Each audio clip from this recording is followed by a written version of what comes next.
இல்ல சார், இதுல வந்து ஒரு பெரிய கொஸ்டினே உங்க கிரெடிபிலிட்டி தான். கடந்த 10 ஆண்டுகள் நீங்கள் பாஜக மீது வைக்க விமர்சனம்லாம் கேள்வி வரணும். பிரவீன் சக்கரவர்த்தியே சொல்றாரு.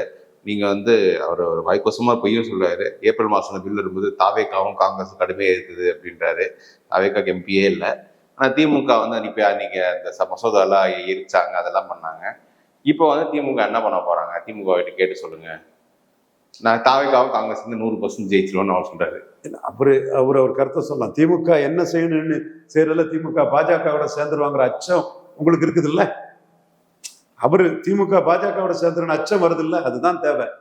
இல்ல, ஆனா திமுகவை எக்ஸ்போஸ் பண்ற நீங்க அப்ப பேப்பருக்கு தான் ஓட்டு பொய்யாச்சு, மத்த ஓட்டும் பொயிருங்கிறானா? இவர் எக்ஸ்போஸ் பண்ணி என்ன எக்ஸ்போஸ் பண்ணாத வழி போயிருந்த அந்த ஓட்டு ராகுல் பிரதமருக்கு தான் போகும்னு சொன்ன அந்த முடிவை ஸ்டாலின் எடுக்கணும். இவரு எக்ஸ்போஸ் பண்ணாக்கு அதை விட்டு தள்ளுங்க. 22 ராகுல எக்ஸ்போஸ் பண்றாரு சிதம்பரம். முட்டாள்தனமா பண்ணி நீ கொலிஷன் டிஸ்டர்ப் ஆட்டு மகாராஷ்டிராலையும் விளையாடின, தமிழ்நாட்டிலையும் விளையாடின. இன்னைக்கு என்சிபி பவார் மோடிக்கு இன்டைரக்ட் சப்போர்ட் போறாரு, ஸ்டாலின் இன்டைரக்ட் சப்போர்ட் போடுறாரு. என்னையா அரசியல் பண்றேன்னு ப. சிதம்பரம் ட்வீட் போட்டு ராகுல் காந்தியை கலாய்க்கிறாரு. இத்தனைக்கும் அவரு மகன் 10 விழுக்காடு ஓட்டு எடுத்தவர்.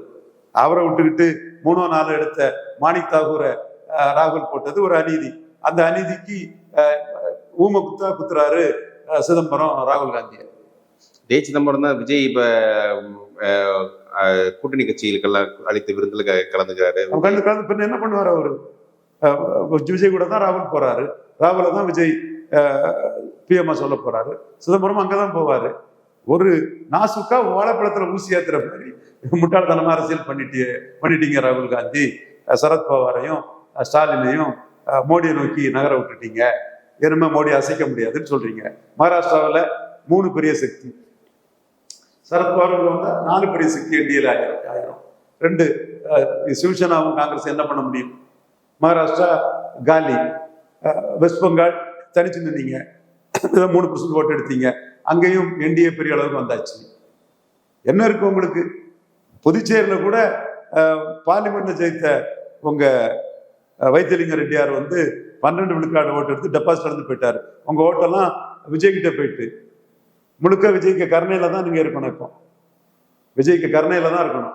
அப்படியே திமுக கூட இருந்துகிட்டு 35 விழுக்காடு எடுத்த விஜய் ஒரு ஆப்ஷனா வச்சு ஒரு அரசியல் பண்ணா கூட பார்கெனிங் இருக்கும். விஜய்கிட்ட முழுமையா விழுந்தாச்சு. திமுக எப்படி உங்களை ஒரு ஆப்ஷனா வைப்பான்? ஸ்டாலின் வந்து டிஆர் பாலுகிட்ட எல்லாம் பேசும்போது காங்கிரஸ் எதிர்ப்புல தான் நிற்கணும்னு